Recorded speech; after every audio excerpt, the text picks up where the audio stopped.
Of all the movies you've done, what's your personal favorite? Bloodsport and Hard Target. Oh, yeah.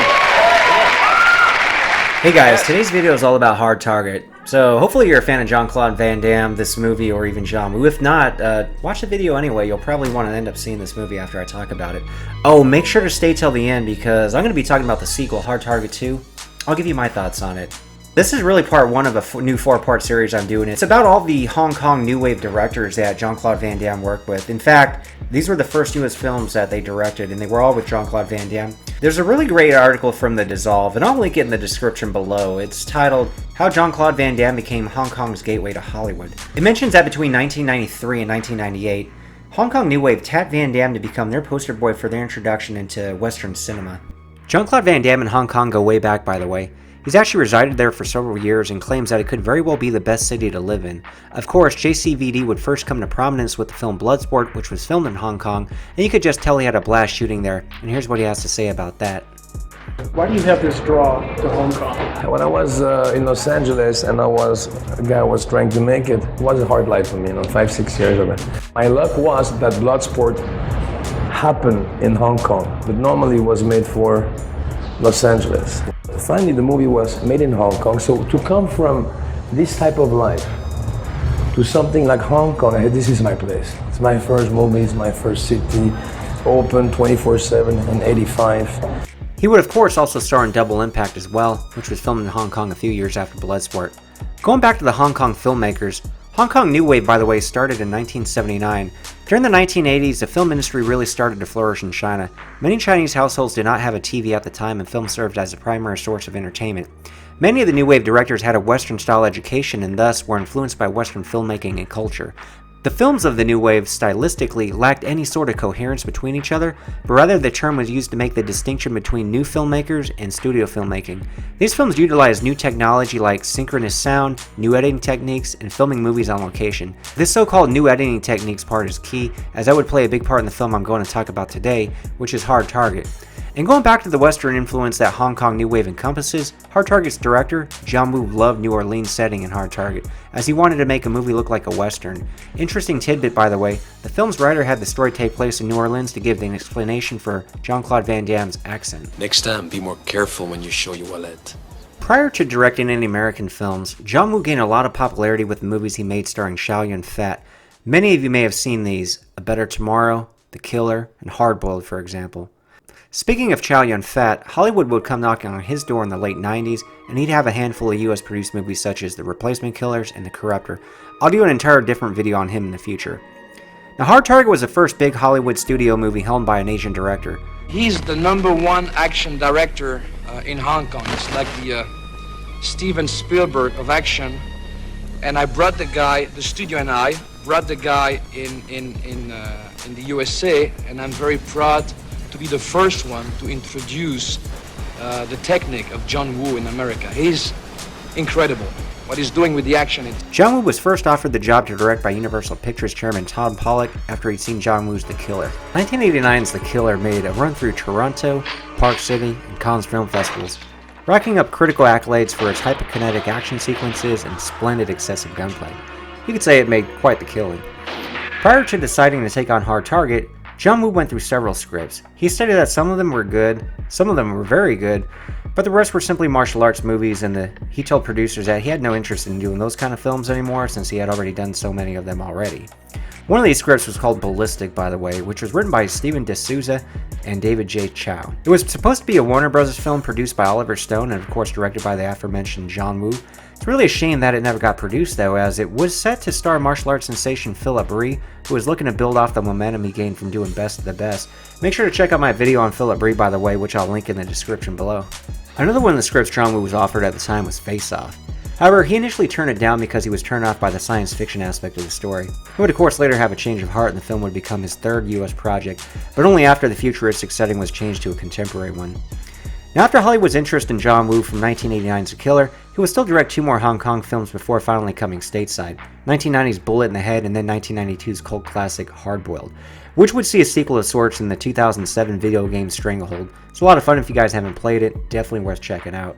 Upon completion of Hard Boiled, John Woo would finally make his US directorial debut with 1993's Hard Target. Jean-Claude Van Damme had already been a huge fan of John Woo and actually met with him, together with writer Chuck Farrer and producer James Jacks, back in 1991 while Van Damme was shooting Double Impact. Although John Woo liked the story for Hard Target, he thought the film would be too difficult to make, but John Woo and Van Damme got along well despite both men's difficulty with their command of the English language. Despite early misgivings of working with Van Damme on Hard Target, Woo changed many of the action scenes in the film to make them more spectacular after finding Van Damme was more than up for it. It should be worth noting, one of the reasons why Hard Target is so action-packed is because Van Damme's involvement. Kurt Russell was actually originally sought for the role of Chance Boudreaux, but his schedule was booked for 2 years and Universal didn't want to wait that long. Also, Universal Pictures decided that they wanted to be in the Van Damme business. The studio had previously released his martial arts epic Lionheart in 1991, and all his movies that released after that and before Hard Target had all been strong performers at the domestic as well as international box office. How do you guys think Hard Target would have been with Kurt Russell instead of Van Damme in the lead role, by the way? Let me know in the comments below. Now, story-wise, Hard Target was just a fun movie. It really had a great tagline, "Don't hunt what you can't kill." Writer Chuck Farrer originally based the script on 1965's The Naked Prey. That film's plot takes place in South Africa and centers around a safari guide trying to survive in the harsh environment, all the while trying to avoid death at the hands of vengeful African natives. The story is loosely based on the experiences of American explorer John Colter. This initial idea and script for Hard Target really didn't gain much traction. However, Chuck Farrer would make one final attempt on the script, this time basing it off of 1932's The Most Dangerous Game. The story in that one would feature a big game hunter from New York City who falls off of a yacht and swims what seems to be an abandoned and isolated island in the Caribbean, where he is hunted by a Russian aristocrat. So much for taking refuge on an abandoned island. Hard Target, of course, would see a woman, Yancy Butler, hire a drifter, Van Damme, as a guide through New Orleans in search of her father who has gone missing. The film's writer, Chuck Farrer, actually plays Douglas Bender, the man who goes missing at the beginning of the film. He's really the one that sets off the chain of events that would have Yancy Butler's character go in search of him. The introduction of Van Damme's character is probably one of the coolest you'll ever see. I mean, the man's so cool he can even pull off a mullet.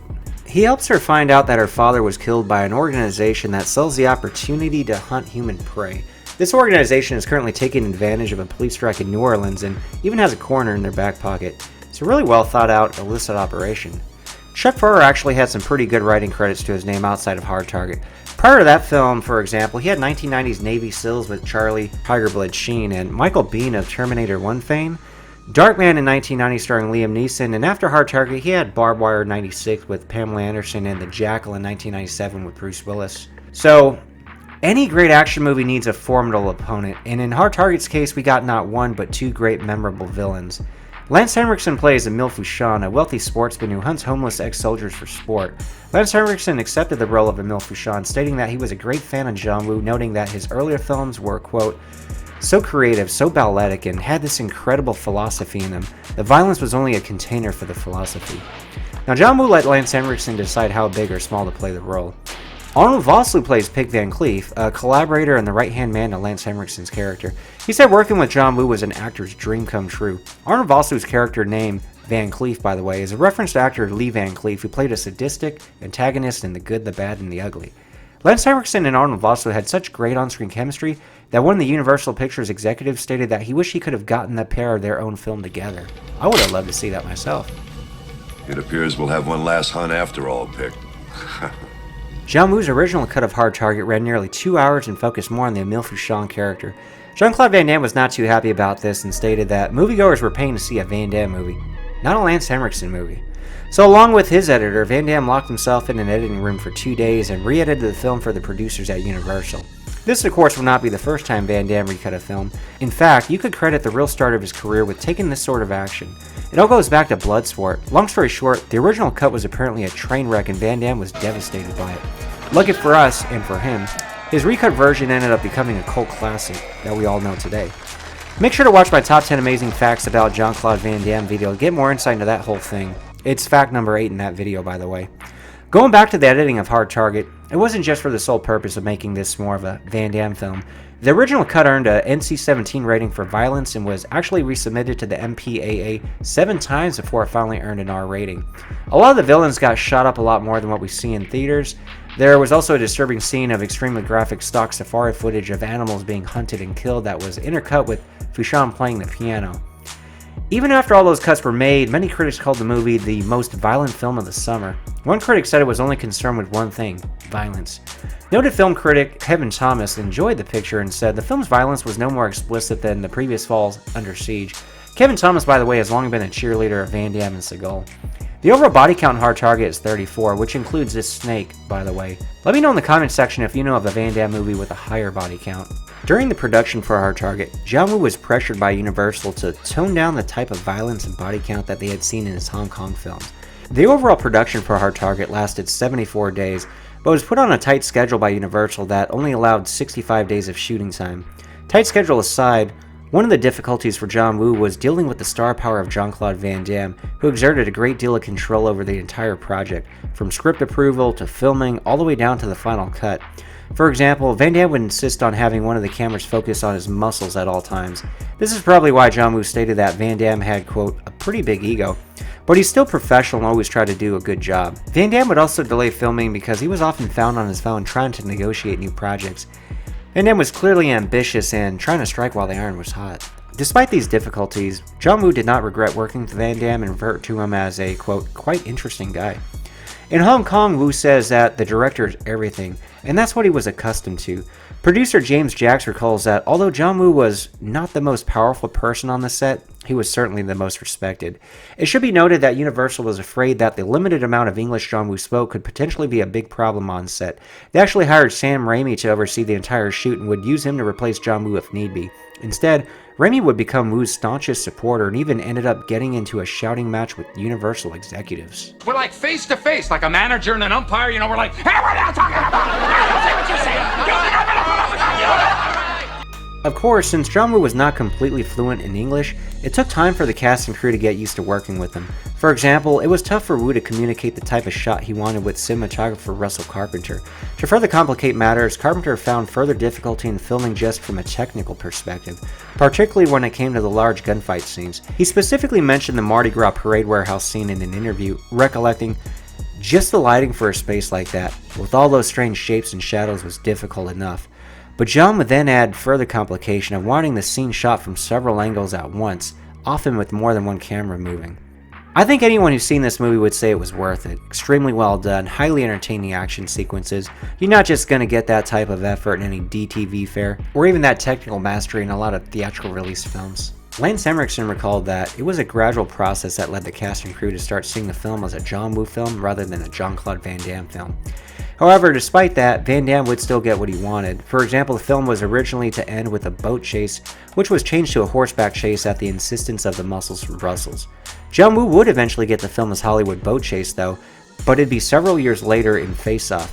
Now that I think about it, maybe that's why he had a change of heart and decided to direct that movie, despite his earlier lack of interest. You know, nowadays people do it for the gram, but I think John Woo did it for the boat chase. As far as action goes, I always thought Hard Target was a perfect blend of martial arts and gunplay, as witnessed in this classic scene here. And you see a lot of the director's trademarks within these action scenes. I call them Wooisms. For example, John Woo often used doves in key action sequences, which symbolizes purity and the hero's journey in the final sequence. However, since Hard Target takes place in New Orleans, Woo decided to utilize pigeons in their place to make more sense of that setting. Another classic Wooism you'll find is that back-to-back banter between the hero and the villain, which was brilliantly played between Van Damme and Arnold Vosloo in this scene here. Woodrow.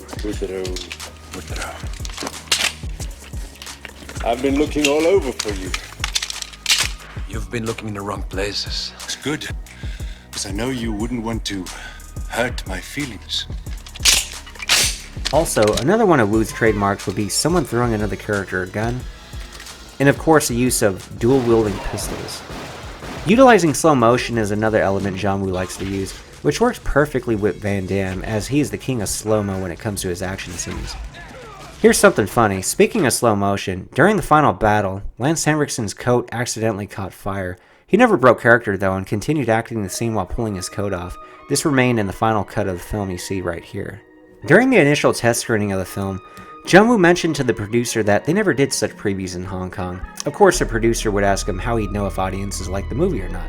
John Woo responded, "Oh, if they didn't like it, they'd just set the theater on fire and slash seats." The initial preview for Hard Target did not go very well, by the way. John Woo utilized a lot of dissolves for scene transitions, which he found confused American audiences, who typically associate those with flashbacks. The American audience was also not a fan of all the slow motion shots used and felt the violence was too extreme, causing a lot of them to walk out. That original cut was nearly 2 hours long, by the way. Of course, the final theatrical release cut would fix several of these issues and ended up delighting audiences with a runtime of 1 hour and 37 minutes. Now, this video would not be complete unless I at least mentioned 2016's Hard Target 2. Stars martial arts sensation Scott Adkins, and I'm gonna be perfectly honest with you. Quite frankly, that movie sucked. It continues the human hunt theme, this time in the jungles of Myanmar and Thailand. Of course, that setting would be a lot cheaper to shoot in and portray in film than the original's New Orleans. And of course, it wouldn't be nearly as interesting or visually exciting either. As far as the film's villain goes, he's played by Robert Knepper, and I liked Robert in a lot of the Prison Break series, but in this film he really just can't compare to the likes of Lance Henriksen and Arnold Vosloo in the Hard Target film. He just lacks the intensity and cold, psychotic, depraved presence someone like Lance Henriksen can portray in a movie like this. You know why you're here? You paid us $500,000 to find out if you're alive or dead. Now finish him. Finish! God, why didn't he go fishing? Yes, we're talking about an action movie, and critics usually don't appreciate the actual acting in these types of films, but Lance Henriksen actually received a Saturn Award for Best Supporting Actor for his portrayal of Emile Fouchon in Hard Target. It's things like this, in addition to having Van Damme at his peak and John Woo's visual style, that really help catch lightning in a bottle. And it's why we get a sequel, purely using the name Hard Target as a cash grab in my opinion, 23 years later. The trailer for Hard Target 2 actually looks pretty decent, but it's pretty much the equivalent of putting a flappy body in a pair of Spanx. The advertising might fool you, but the package is not really what it's portrayed to be. The overall movie is just poorly executed. You don't care about the characters, which some of you may think is not that important in an action movie, but I'd 100% disagree. There's a reason why an action movie like Die Hard is so beloved, for example. Even take Van Damme's Lionheart, how could you not root for Leon? It seems like the only purpose of Hard Target 2, outside of trying to bank off the original's name, is to set up the various fight scenes, which makes the movie just feel like a video game. A complaint I have with Van Damme's own 1999's Universal Soldier's Return, by the way. As far as Scott Adkins goes, he's done much better work than this, but this, Hard Target 2, is not his fault. You see this? This is not your fault. I know. He's not the director, he's not the producer. I'm sure he was extremely excited to sign on and star in this film. Who wouldn't be? Overall, Scott Adkins has done some good work in the DTV realm, straight to video, and I'd put him right up there with Michael J. White. As far as the top two guys in the martial arts genre doing straight to video work right now, I'd say they've pretty much been the top two guys well over the last decade, in fact. As far as martial arts skills go, yeah, Scott Adkins is incredible. He could pretty much pull off whatever fight choreographer would want him to do. The first time I seen his Guyver kick in Undisputed 2, for example, I was beyond impressed.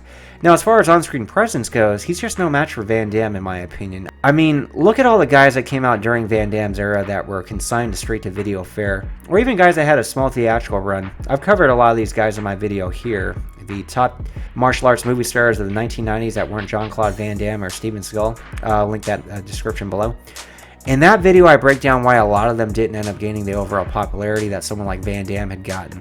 But one thing I didn't mention in that video is the so-called it factor. It's really that star quality and that on-screen presence that certain actors have and others just don't. Van Damme certainly has it, and you can clearly see it even when he played the villain in Black Eagle back in 1987, for example. Now, because Hard Target was so good, a lot of you may be wondering why we never seen Van Damme and John Woo team up again. I certainly would have loved to see it happen, and it actually almost did. After the domestic and international box office success of the film, Universal Pictures, Van Damme, and John Woo briefly considered reteaming for another action film to be titled Shadow of Death.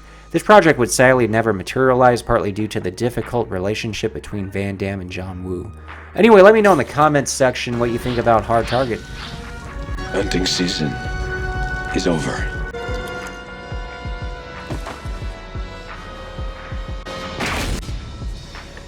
Following in the footsteps of action director John Woo, Lam made the Tinseltown trip to make the all-kicking, all-punching Jean-Claude Van Damme vehicle maximum risk. Unlike Woo though, Lam wasn't tempted to stay.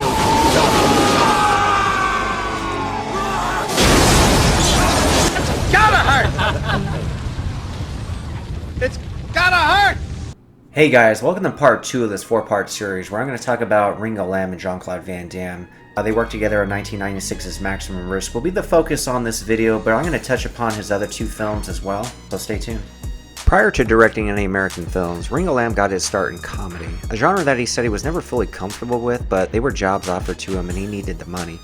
After the box office success of one of these comedies titled Aces Go Places 4, a film he directed as a favor for producer Carl Maka, the producer allowed Ringo Lam to direct whatever type of film he wanted to. It was really this opportunity that led Ringo Lam's success and popularity in the action genre. The film was 1987's City on Fire. He'd follow that up with Prison on Fire and School on Fire. None of these films share any characters or situations, by the way, but instead a common theme. They all portray a bleak view on Hong Kong society. In these films, Ringo Lam explores controversial issues such as street violence and the abuse of street, prison, and school systems. There's a really good article from Vulture.com that I'll link below. It's titled, Revisiting Ringo Lam's 5 Most Essential Films.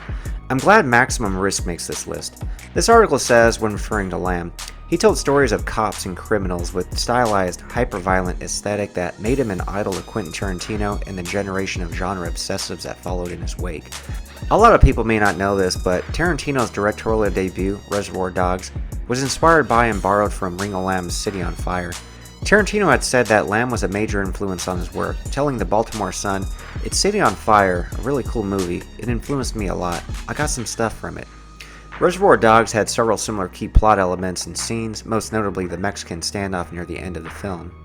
The article from Vulture goes on to say, his work is singularly his own, however generally eschewing the duff letters and flying pistol kicks of the gun fu school pioneered by Wu, Lam situated himself one small notch closer to reality, crouching a cynical perspective on inner-city society and law enforcement within an often outrageous style informed by his background in comedy and early training as an actor.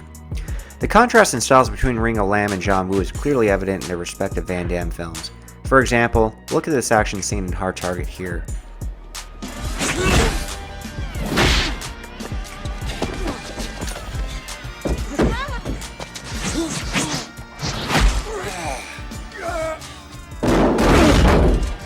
And then compare it to the more gritty and realistic depiction of action shot by Ringo Lam in Maximum Risk here.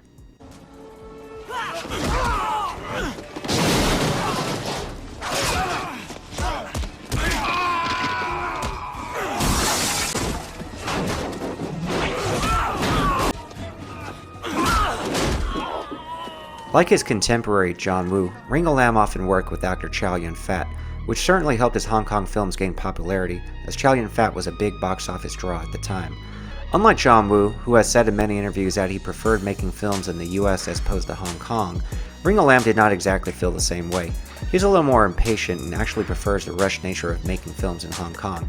In fact, after Maximum Risk in 1996, he would return to Hong Kong and only make 2 more US films, both with Jean-Claude Van Damme, by the way, and I'll talk about those a little bit later. You might easily get spoiled if you have too much money. In Hollywood, they take a long time to dress up for one setup and run through the whole master. They have plenty of footage, and the Hong Kong filmmaker, in order to save time, save money, we normally don't do too many master shots, right? So we will do it shot by shot in order to save the footage. And because of this, we have much more different angle to cover the same scene. Maximum Risk is not usually brought up in a discussion when talking about Van Damme films, and that's a shame. It may have something to do with being a box office disappointment. In the US overall, grossing $14 million on a $25 million budget. It did more than make up for it in Europe though, grossing almost $40 million there. The film was originally titled as The Exchange, but during post-production, Sony felt that people wouldn't get the subtle title. Considering Van Damme's character takes his dead twin brother's identity early on in the film, I think the title's name would have been fairly obvious. No, you're not Mikhail. Who are you? I'm his brother. Sony also said they wanted something that sounded more like an action film though, in which case I couldn't blame them for not wanting to go with The Exchange. A new title, Bloodstone, was selected, and Sony even used that title to promote the film in several industry publications, but they ultimately felt that the new title lacked the urgency and excitement of a Jean-Claude Van Damme film. Ultimately, Maximum Risk was selected. This was Jean-Claude Van Damme's first starring film under his contract with Sony Pictures, by the way. He had previously done a lot of work with Universal Pictures. As far as the production goes, this began on January 22, 1996 in France, where they first filmed the opening chase sequence. This whole scene would be the only time you'd see Van Damme character's twin Mikhail Suvorov in the actual film. The rest of the film would just focus on Alain Moreau, who ends up going undercover as Suvorov, to find out just what the heck happened to his twin brother he never even knew existed. If I were in that situation, I'd be curious too, and luckily for Moreau, going undercover does have its potential benefits. Don't even think about going to sleep, we got a lot of catching up to do. Several of the film scenes were shot in France for 3.5 weeks, at which point the production moved to Toronto, Canada. While none of the film actually takes place in Toronto, that city is used quite a bit to portray New York. It has enough of the look and feel of New York. In addition to that, the US dollar goes a long way there. There are also several tax incentives to filming in Canada as well, and the country also does have experienced film crews to do the work. Sounds like a winning formula from a production standpoint. Speaking of producers trying to save money, you've probably noticed that there have been a ton of movies filmed in Bulgaria, especially over the last 10 years. Shooting in Bulgaria, for example, can be up to 80% cheaper than filming in the US, partly due to the minimum wage they have to pay the non-union film crew over there. But that brings me to my next point, and why I like an action movie such as Maximum Risk so much. Movies in general are a form of escapism. They often take us to places we want to see and are visually entertained by, such as different parts of France or New York, for example. No offense to Bulgaria, but that's not exactly on the top of anyone's travel list. There's just something about those direct-to-video movies filmed there that just seem drab, boring, and visually unexciting. Going back to the filming of Maximum Risk, the production did move stateside for some location work in New York's Brighton Beach, and then several nights in Philadelphia for this train station here where Van Damme eluded his pursuers by hopping between moving subway cars. Didn't quite work out so great for this guy. That's gotta hurt! It's gotta hurt! That wasn't funny earlier, and it's still not funny, George. Principal photography wrapped on April 12th of 1996, 2 months and 3 weeks, so they had 81 days to shoot and luckily weren't put on a really tight schedule like John Woo was with Hard Target, who was only given 65 days to shoot. But as mentioned earlier, unlike John Woo, Ringo Lam would have probably actually preferred the tight shooting schedule. As far as the supporting cast goes, we don't quite have the strong villains like we did when Van Damme teamed up with John Woo in Hard Target. Lance Henriksen and Arnold Vosloo were amazing in that one. It appears we'll have one last hunt after all, Pick.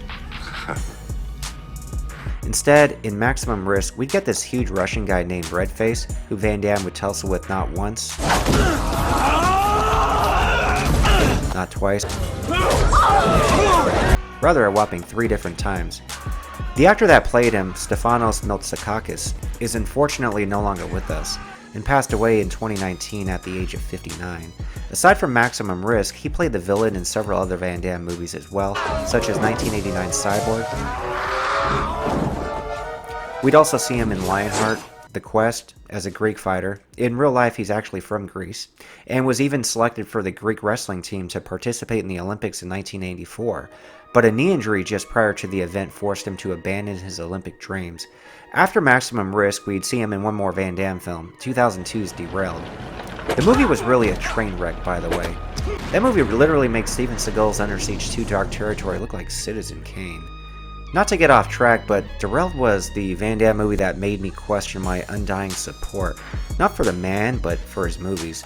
It was at that point that I could just no longer blindly buy his latest movie on DVD that came out simply because it was a Van Damme movie. Don't want it no more. It's over because you want it to be over, I'm glad. I do. Going back to the villains of Maximum Risk, there were several other villains as well, such as these 2 crooked FBI agents and this Russian guy who started a coup within the Russian mob and made a power grab in the bathhouse of all places. As far as the love interest goes, Natasha Henstridge of Species fame played this role really well. There was a ton of on-screen chemistry between her and Van Damme. Now, a quick background on Natasha Henstridge: she started modeling in Paris at 15. After finding success in that arena, she decided to embark on her next challenge, which was acting, and landed the role as Syl, a genetically modified alien seductress in the sci-fi classic Species. She was only 19 at the time, but it would be the role she'd be most known for, and she'd even poked fun at it with her TV series She Spies. Hey guys, Species is on cable. Now, Species proved to be such a big hit and put her in high demand. For example, she only made $100,000 for her breakout role in Species, but just 1 year later, in her third film, she was offered $2 million for Maximum Risk. Natasha Henstridge would of course go on to star in several other films as well as TV shows and remains active to this day, but she'll always be remembered for her role in Species, which garnered 2 sequels. Here's something fun, by the way. It kind of shows you how interwoven Hollywood is, as you'll see a lot of connections between different actors, writers, and directors. So Maximum Risk was written by Larry Ferguson, who wrote 1986's Highlander with Christopher Lambert. After Species, Natasha's second movie was Adrenaline, Fear the Rush, whom she starred alongside Christopher Lambert. The director of that film was Albert Pyun, who you may know as the guy who directed the Van Damme classic Cyborg, which of course also had Stefano Miltsakakis in it as well. And then, in Natasha's third movie, she would team up alongside Van Damme in Maximum Risk, which also had Stefano Miltsakakis in it. So the second movie Ringo Lam did with Van Damme was 2001's Replicant, which Van Damme played dual roles again, this time a serial killer and his clone. The clone being young, naive, created to be key to finding and tracking the serial killer. Kind of a bizarre plot overall that only makes sense if you don't think about it too much. It's kind of that whole nature versus nurture debate. Plot aside, Van Damme actually put up a really good performance in that one, which is no surprise, because Ringo Lam is the director that really pushed Van Damme as far as acting goes. Excellent director. He's helped me so much, and I think he is actually turning Van Damme into a better actor. Their third and final collaboration was 2003's In Hell. In it, Van Damme plays a man sentenced to life in prison after taking justice into his own hands to avenge his wife's murder. The Russian prison he is sent to is tough, and the warden puts on fights amongst the prisoners both for his entertainment and monetary gain. It's a little like Death Warrant meets Bloodsport. But with that said, Ringo Lam's direction does not make the fights look flashy. There's no flying jumping sidekick like we had in Death Warrant. No jumping spinning helicopter kick like in Bloodsport. Instead, we got a more visceral, realistic type of action fight scene.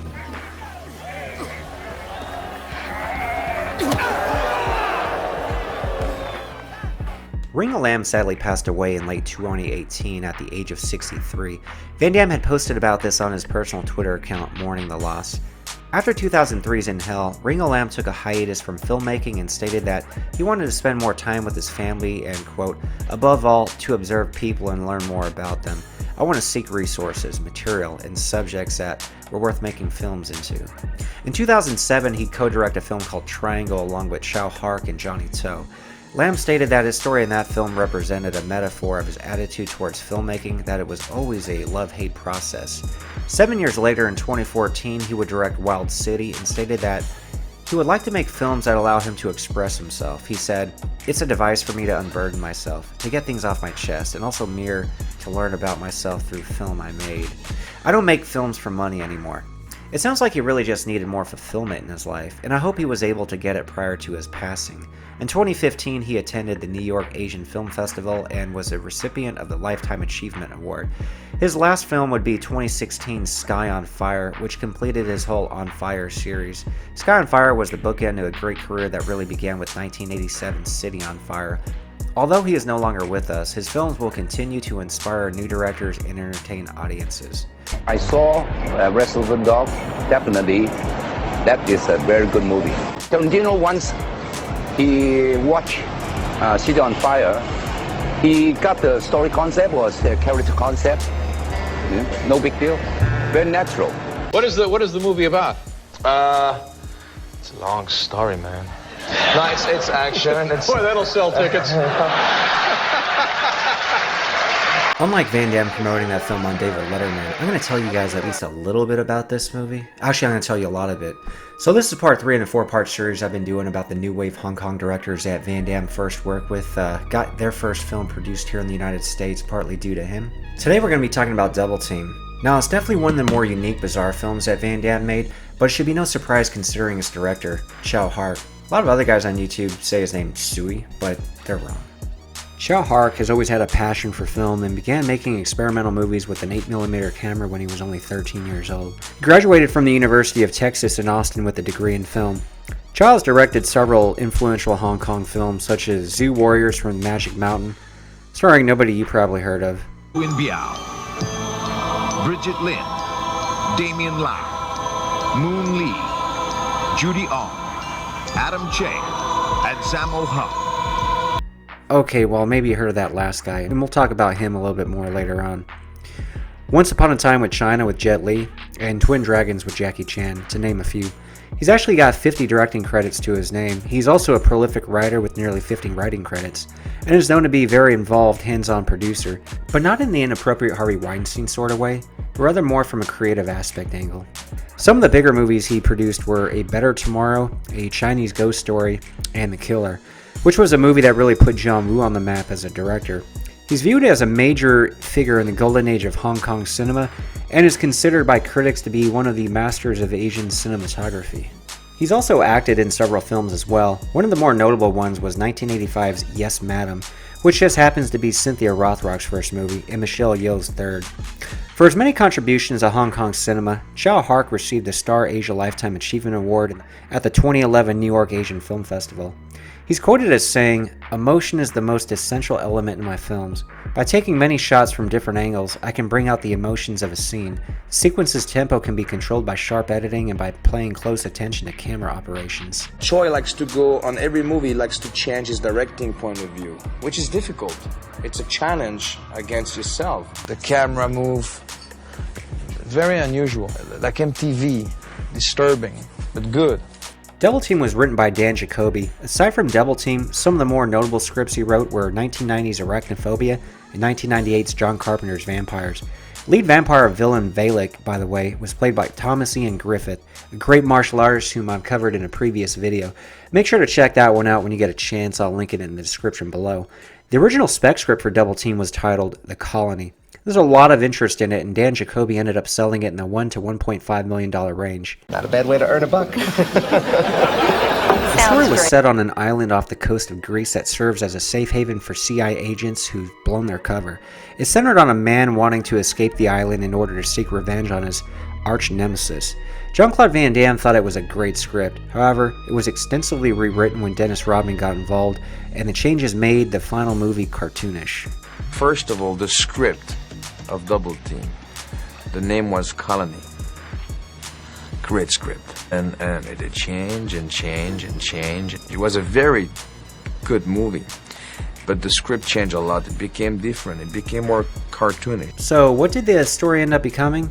I'll let Van Damme try to explain it again. It's a story between spies all over the world, and I'm in a colony, in a jail, but people think I'm dead, and I'm going to escape, and Dennis will help me to find a bad guy who took my wife who's pregnant. It's a long story. They did keep the main element of the island of ex-CIA operatives that were too valuable to kill but too dangerous to set free. Of course, no man had ever escaped the island, that is until Van Damme gave it a shot. Is there anything this man can't do?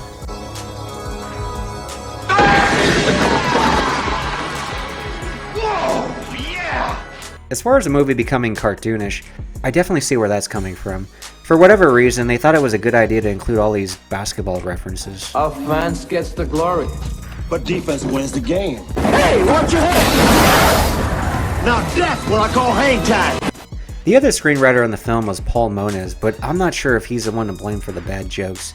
Paul Moniz, by the way, also shares a credit on the screenplay for 1996's The Quest, which was Van Damme's directorial debut and based off a story that Van Damme and Frank Dukes came up with. Unlike Bloodsport, at least Frank Dukes did not claim The Quest was based on true events. I was always suspicious of that claim, even when I was 10 years old and seeing Bloodsport for the first time. It's really at the end of the film that made me question it when they have this text here. I mean, how are they measuring the speed of somebody's kick? Especially 40 years ago.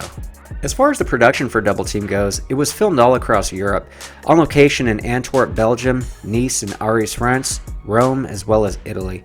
While the film implies that the final climactic fight between the hero and villain takes place in Rome's Colosseum, the scenes were actually filmed in and around the Arles Amphitheater in southern France, and that's where things get really crazy. For example, Van Damme can be seen kicking a tiger right here. As far as the action goes, it definitely has that Hong Kong flavor. There's some pretty intense shootouts, lots of explosions, including this iconic money shot here. And there's a lot of broken glass. Enough broken glass to make a Steven Seagal movie jealous.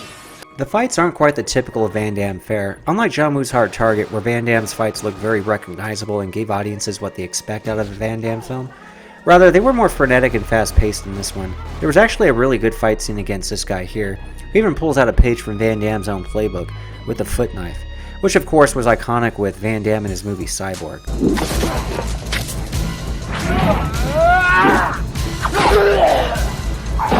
The final fight against Mickey Rourke, however, was a little disappointing. Not so much the fight itself, but rather the fact that some of it wasn't even Van Damme performing the fight. It makes sense that he'd have stunt doubles for, stunts, but as far as Van Damme being a world-renowned martial artist, you expect him to at least put up his own fights in the movie. That is what Van Damme fans are paying to see, after all. Sammo Hung was brought in as a special action choreographer to help with the fight scenes, and his style is clearly evident. I'm sure most of you are aware of Sammo Hung, but here's a quick refresher. The man's truly a martial arts legend and has nearly 200 credits as an actor going back to the 1960s. He's also produced and directed dozens of martial arts films. The things that sticks out to most people who see him is how well he can move, considering that he's what you would consider as overweight. His remarkable speed and agility is in stark contrast to his heavy build. As far as the co-stars go, of course we have to mention Dennis Rodman. He is the one that transformed the film into Double Team from The Colony. This was actually his first film. He played the character Yaz, an eccentric flamboyant arms dealer with a penchant for bad basketball jokes. Oops, airball. Funny guy, huh? The character Yaz wasn't too far removed from his real-life self. For example, around this time, the real Dennis Rodman was promoting his autobiography, Bad As I Wanna Be. During promotion for the book, Rodman famously wore a wedding dress and claimed that he was bisexual and was going to marry himself. The man is certainly a unique individual. As far as his performance in Double Team goes, I thought he did an alright job with what he was given. Critics were a lot more brutal though. Double Team was nominated for and won 3 Golden Raspberry Awards, all thanks to Dennis Rodman's contributions to the film. He won Worst Supporting Actor, Worst New Star, and Worst Screen Couple, along with Van Damme, who shared in that honor. This is in stark contrast to the award Lance Henriksen received starring alongside Van Damme in Hard Target, the Saturn Award. What's it like working with Dennis Rodman? What's it like spending time with Dennis Rodman? Can he act? Does he know what he's doing? You know what? He did a good job. Really? First movie was very natural.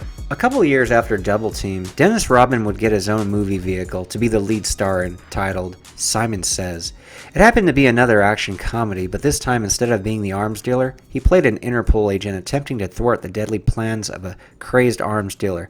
Now, I don't know who's crazier, the arms dealer in that movie or the person who actually thought greenlighting this movie was a good idea. Oh, I do want to point out an interesting, infamous incident during the time Double Team was being promoted, by the way. You probably heard about this. Missed it. Dennis fights for the rebound, tapped it out, and it'll belong to Minnesota. He kicked the cameraman. He was really upset. All kinds of equipment right there, and the cameraman is hurt. Now the man acts like he's dying. It was just the heat of the moment, and the things that I did was more like, okay, great, I'm gonna do this, and hopefully that things will be cool. But I could have did a lot worse things than that. Besides kicking somebody, I could have punched somebody in the face. As far as the villain goes, that was brilliantly played by Mickey Rourke. His character is Stavros, an international freelance terrorist, the type willing to work for any government willing to pay him the most money. He's a risky guy. He's got no allegiance. He underwent a serious martial arts regime to obtain his physical appearance in the film and to prepare for his fight scenes with Van Damme, who played Jack Quinn. The hard work he put in clearly shows. Speaking of putting in hard work, Van Damme's character in the movie trained for several months, preparing himself to make his daring escape from the island prison. Since a lot of people are forced to work out at home these days, this movie could give you some interesting ideas for your home workout routine, such as deadlifting your bathtub, for example. Oh, by the way, we know Mickey Rourke's character has warrior spirit, clearly evident in this shot of the car exploding in the background as very coolly walks away with nary a flinch. If we learned anything from Van Damme's Bloodsport, aside from Frank Dukes being full of crap, it's this. You didn't flinch. You have fighting spirit. Unlike film critic Kevin Thomas of the Los Angeles Times, I wouldn't exactly call Double Team one of Van Damme's best, but if you haven't seen it, it is worth checking out. It's still quite a bit better than most of his straight-to-video slop he's made over the last 20 years. There were a couple of gems during that period though. For example, 2008's JCVD really got him a lot of respect I felt he's always deserved. 2018's The Bouncer was also a diamond in the rough. Both of those films, by the way, were from French directors, so maybe that's the secret. If you watch Double Team for the first time, more if you decide to revisit it. Just don't overthink it. I mean, why is this stolen plutonium Van Damme's character sent to retrieve not even being guarded whatsoever, until he basically draws everyone's attention to what he's doing by driving through a brick wall? And why is this guy trying to suffocate him and deprive him of oxygen when he's already underwater? Also, as far as the whole escape goes, why are these planes sent in every week to pick up cargo from the secret island? It's not like they're manufacturing goods on the island and sending them out to the market. The only thing they're doing on the island is reconnaissance work within an elaborate computer network. However, put the logic aside and just enjoy the ride, because it's actually pretty entertaining. Now, I do want to point out that Hark was unsatisfied with the lack of creative control he had when making Double Team. This lack of creative control was a complaint that John Woo had as well when working on Hard Target with Van Damme, claiming that in Hong Kong the director is everything. Things are certainly different in the US, as the lead star usually has a lot of power and creative control in the project. But imagine what could have been had they just stuck with the colony, not gotten so cartoonish, and given Hark the reins to make the film he wanted to. It's very likely this would have been much more successful at the box office. As it were, the film was considered a commercial flop, eking out a paltry $11.5 million on a $30 million budget. There were actually plans for a sequel, which were unsurprisingly scrapped. If that weren't bad enough, the movie's failure also did irreparable damage to Van Damme's career. Sony Pictures had to take this one on the chin, but other studios began to lose faith in Van Damme's box office pull as well. For example, Van Damme was set to do an action horror film with Universal Pictures titled Abominable, which has been described as the movie Predator in the Snow. There were some big directors attached to that project at one time. For example, Peter Hyams, who directed Van Damme in the box office smash Time Cop, the box office not so smash but still worth checking out, Sudden Death, and then 2013 straight to video, I Can't Blame You If You Never Want to See This Movie, Enemies Closer. Another big time director attached to Abominable was Rennie Harlin, who directed Sylvester Stallone in Cliffhanger as well as Driven. And you don't even know what the hell you're talking about. And you don't know who you are anymore.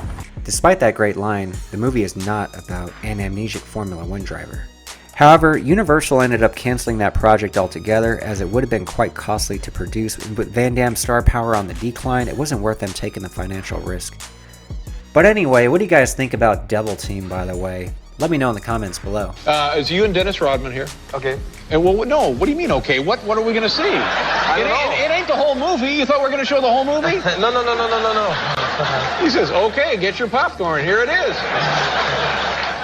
Don't they have bananas here?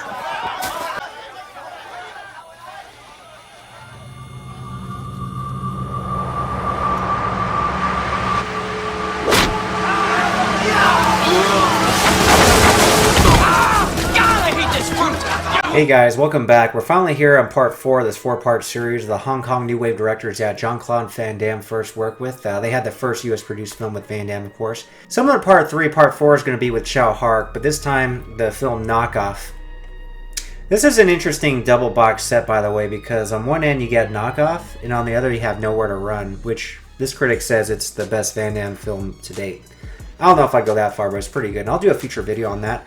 But I thought this box set was interesting because Knockoff and Nowhere to Run, neither one of these are the typical Van Damme movie, especially from the 90s, so it was just interesting to pair those together. But anyway, in today's video it's all about Knockoff, so let's get to it.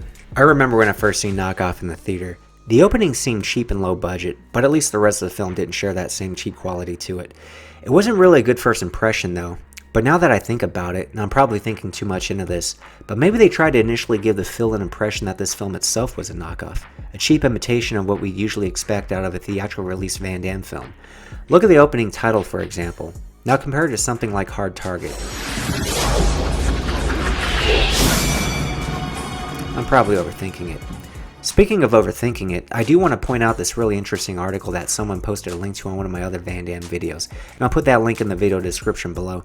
The article is titled, The Underrated Insanity of Hark and Jean-Claude Van Damme's Knockoff.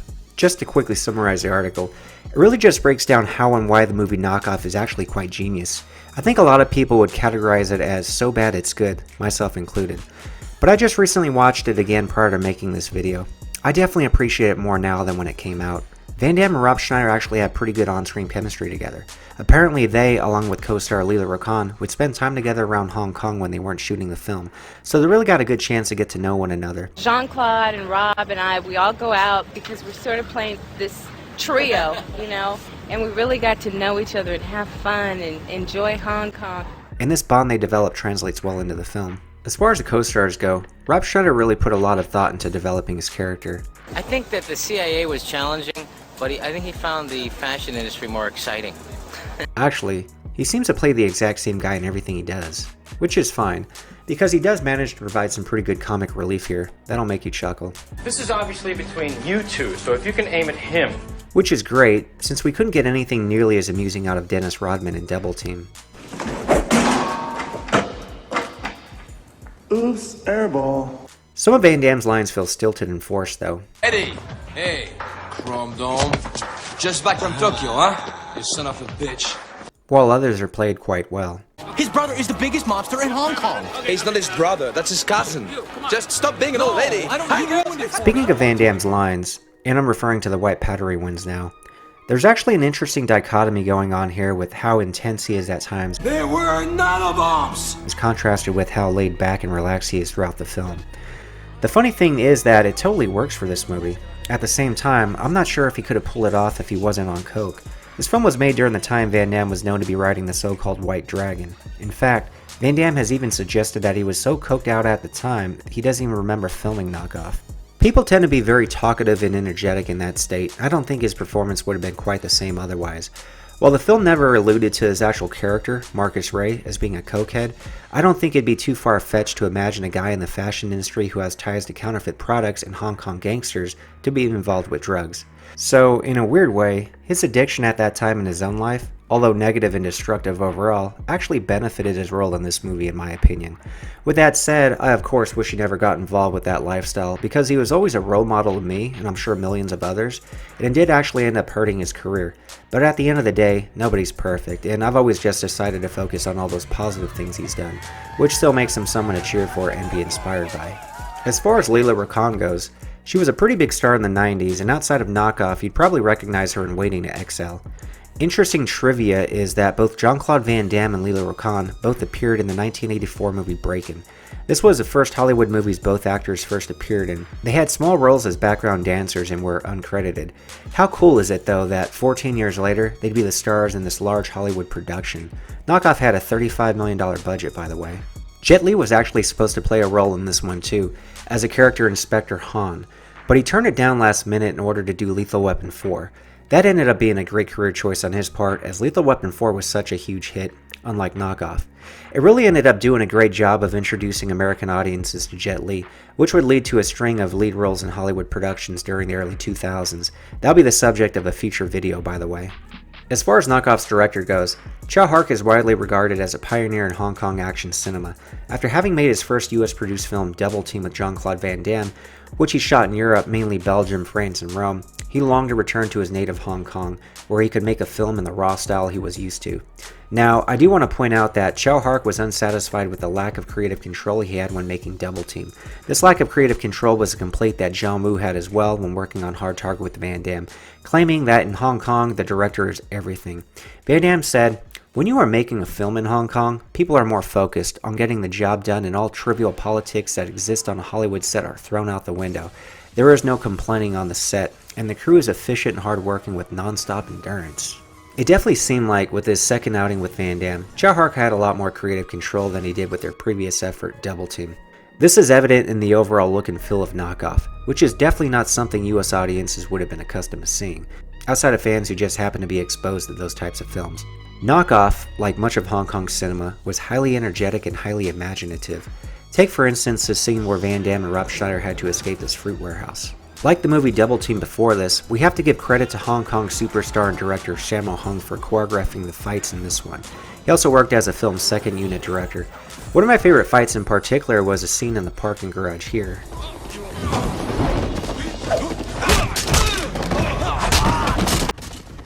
Now, Knockoff would be the third Van Damme film that took place in Hong Kong, the first being Bloodsport of course, and the second Double Impact.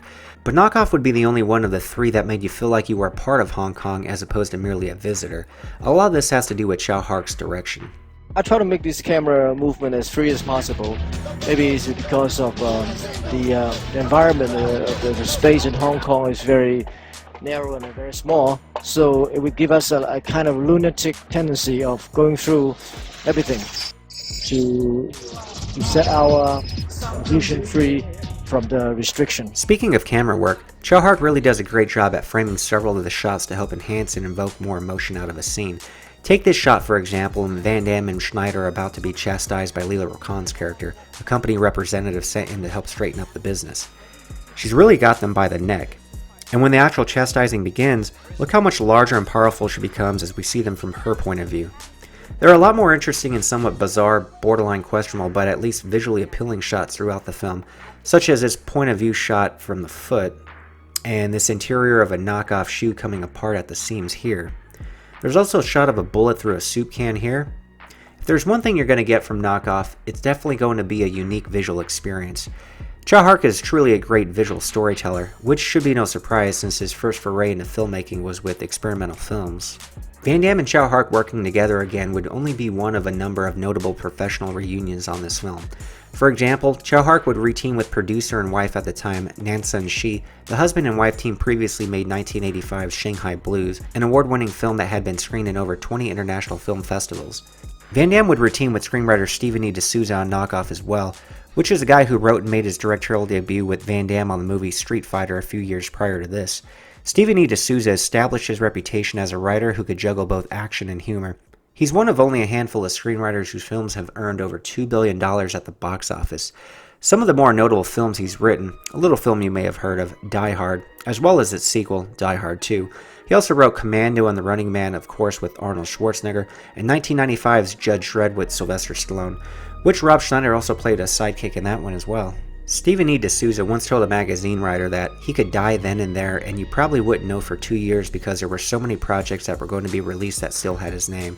That's no longer the case these days though, as it looks like his last project was all the way back in 2012, a TV pilot called Spyburbia. In case you're wondering, he did not die in 2010 by the way. As far as Knockoff goes, the title is a double entendre. It refers both to counterfeit goods as well as a targeted killing. I'm sure you all have your fun knockoff counterfeit story, and I'll share mine real quick. When I was in middle school, starter sports gear was all the rage. It was expensive though. But luckily for me, my dad was stationed in Korea at the time and he had a source, straight from the factory, where he could get this stuff for cheap. Well, it was cheap in more ways than one.